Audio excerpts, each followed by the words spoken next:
Welcome back. Part 3 of our playthrough of Mega Man X, and this time we're going after Flame Mammoth.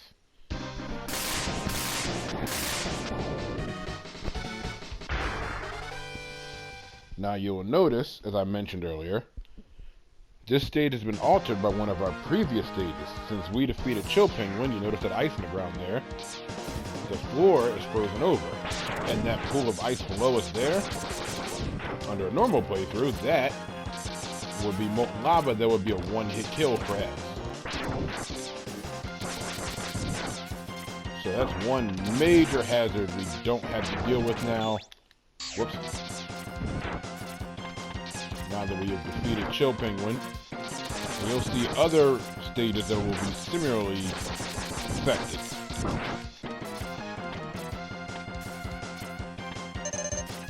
Now below this drop here, we have yet another secret, which is pretty tricky to get to. And this is where our helmet upgrade comes into play, one of the few parts of the game where it does come into play. But if I can make this rather tricky jump, and wall skip up here, and break these bricks, we'll find another secret. Which, honestly, it shouldn't be that challenging to me. See, I almost made it there. But this part is really challenging to me. I don't know if other players have this problem with this part right here. But for me, I suck at this jump. I am pitiful at this jump, as you can see. Close.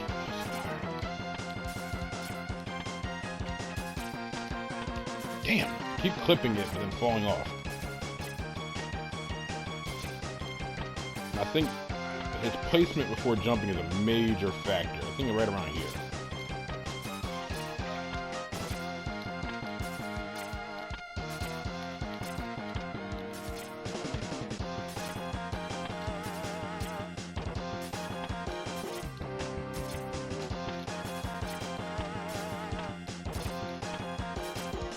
I'll get up there sooner or later. This is an upgrade I'd really rather not skip. I mean, I could, in theory.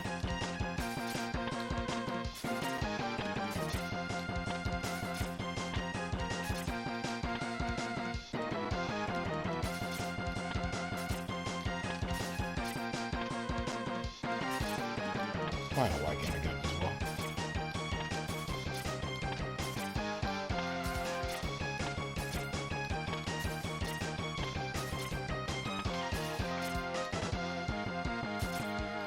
You know what? We're going to come back to this. You know why? Because there's another upgrade this way I'm going to show you guys.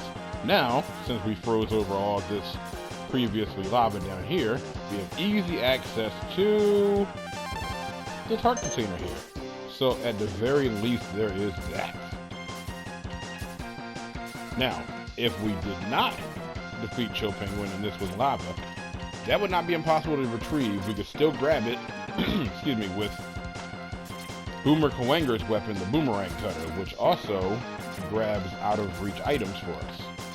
But since we haven't fought him yet either, we went the much easier route and froze over the stage. Sadly, this is a feature that would not return in other Mega Man X games. Which is really too bad because it's pretty cool, I thought. But nope, it's only exclusive to Mega Man X1. You know what? The hell with this. We'll just have to revisit this. Let's move on.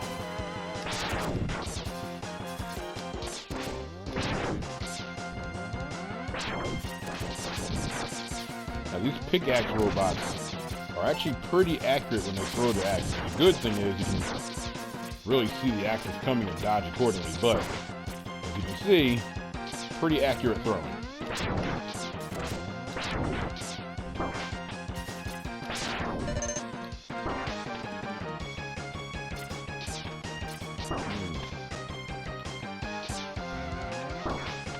Wow, I didn't even hit me for that. That bastard just respawned on me.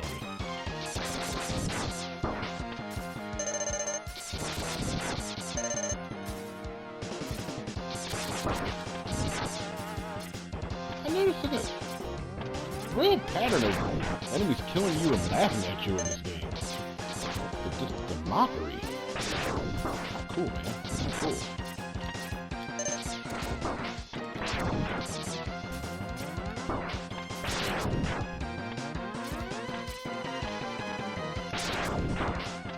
What are you trying to spawn these guys like this with?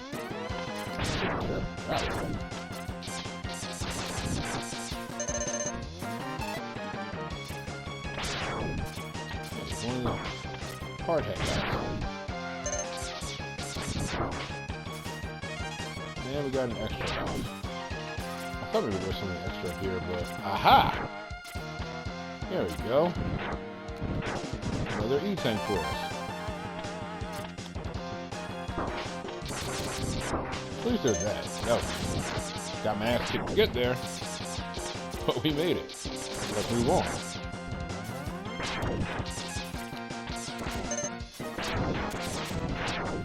Another feature that was exclusive to this game is the dash can actually add power to your jump, or rather to your shot.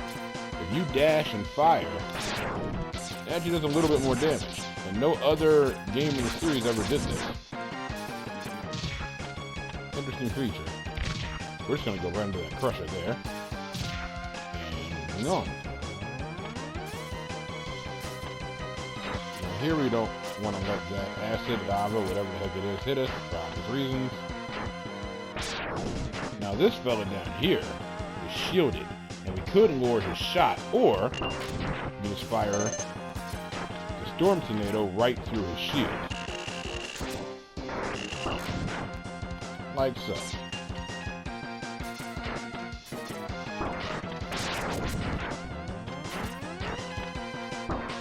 Of course, if you're more patient than I, you can really lure his shot, but as you can see, I am very impatient.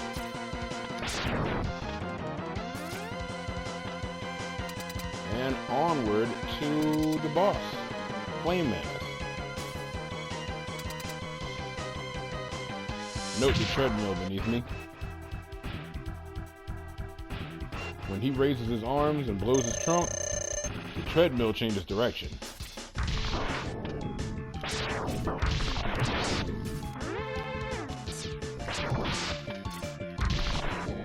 Now, Flame Mammoth is not particularly fond of the Storm Tornado. Another interesting thing, if I were currently equipped with Boomer Kawanga's weapon, as I was saying, if I were currently equipped with Boomer Kawanga's weapon, I could actually cut off his trunk. Kind of gruesome, but pretty awesome. Let's try this again.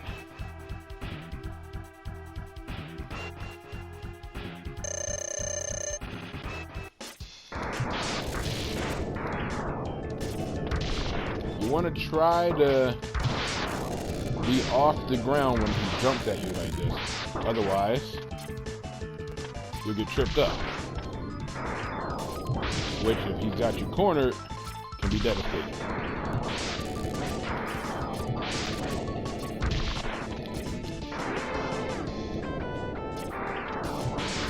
Well, we've almost got him. And Flame Mammoth is down. That is 3 Mavericks down.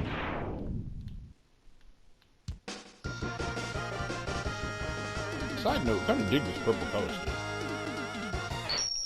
Unfortunately, you might not be able to see the effects from Storm Tornado. For some reason, I guess it's kind of the old school Super Nintendo graphics, really doesn't show up in the upload, so I apologize for that. It looks like I'm throwing nothing. Anyway, for defeating Flame Mammoth, we have achieved the Fire Wave. Very, very useful weapon there. So we're just going to save our game here.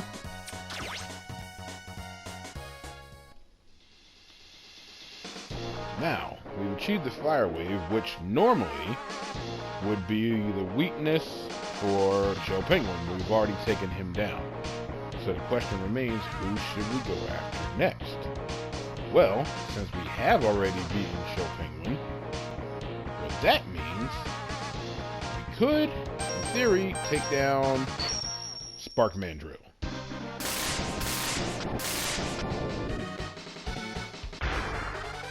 Also, like many other stages in this game, this stage has an awesome track.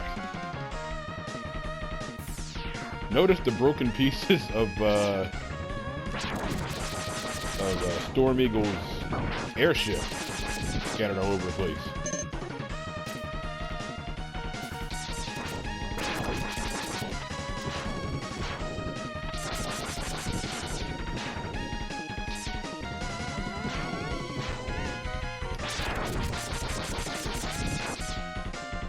Very adorable robot right there. And you also notice the blackouts here. Again, this is a product of one stage affecting the other. Because we took down Storm Eagle's airship, it crashed into this power plant here, thus causing the blackouts. This is one of those times where an effect is actually not beneficial for us. Now you want to be very quick with your trigger finger here, because these things flying across the screen will hit you and knock you into the pits below.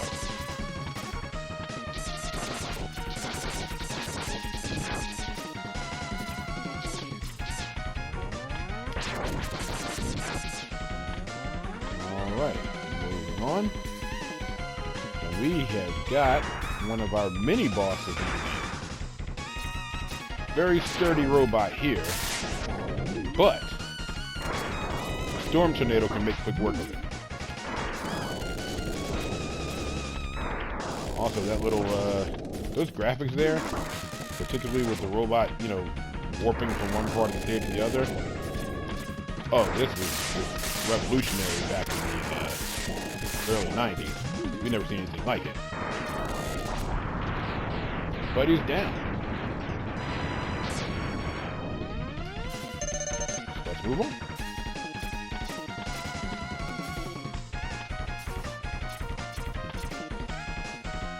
Got another blackout happening here.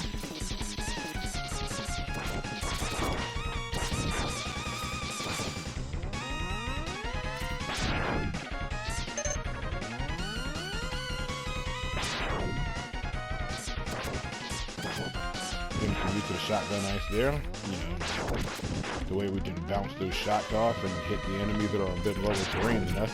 Careful with this thing here, because it can be hyper aggressive. In fact, I kind of want to despawn or respawn.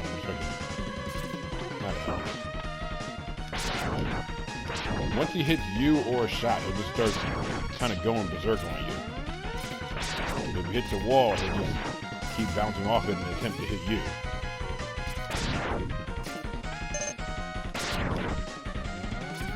Quick with the shot there and stop him before he gets the opportunity.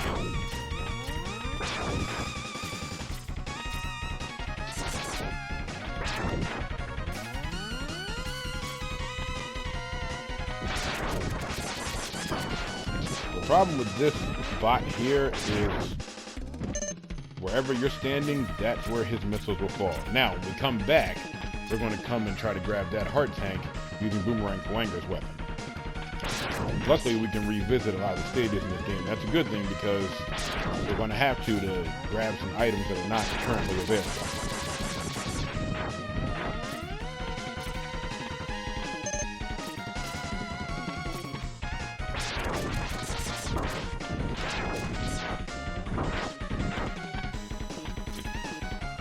Yeah, my dodging skills are shit. How come to accept this about myself? That's why I'm the average gamer and not the incredible gamer. Incredible game with my brother. I lied. He sucks at games too. Damn near flung myself into a pit there. But we have made it to Spark Mandrill, whose weakness is the shotgun ice. Sadly, in this case, I feel like his weakness makes this fight too easy. Maybe in the rematch at the end of the game I'll fight him without it. We'll see.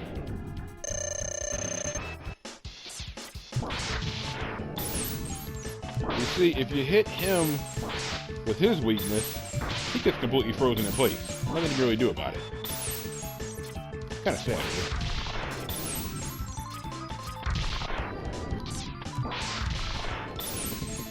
It was kind of fun hitting the trick shots though, but stupid me, I ran right under him.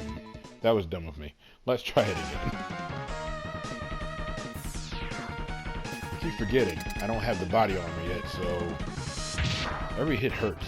Interestingly, crashing into a Maverick boss seems to do a lot more damage when you're hit by their weapon.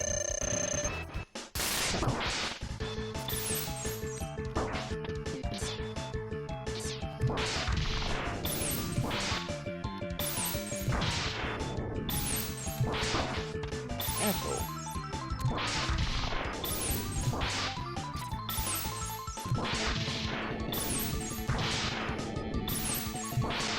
And one more to do it.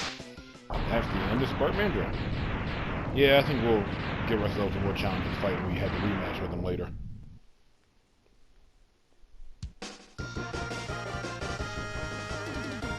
But Spark Mandrill is down. And for defeating him, we receive the Electric Spark. Electric Spark is an interesting weapon. If you hit an enemy or a wall with it, it'll split into two. So like if you hit a wall, it'll split and run up and down the wall. Very, very useful for enemies who cling to walls. So there we go. We have defeated so far Chill Penguin, Storm Eagle, Flame Mammoth, and Spark Mandrill. We're halfway through, leaving us Boomer Coanger, Armored Armadillo, Sting Chameleon, and Launch Octopus. Which one will we tackle next? Well, you gotta tune in next time to find out, because frankly, I don't fucking know. So, thank you for joining me as always. It's been a pleasure, and we'll see you next time. Take care.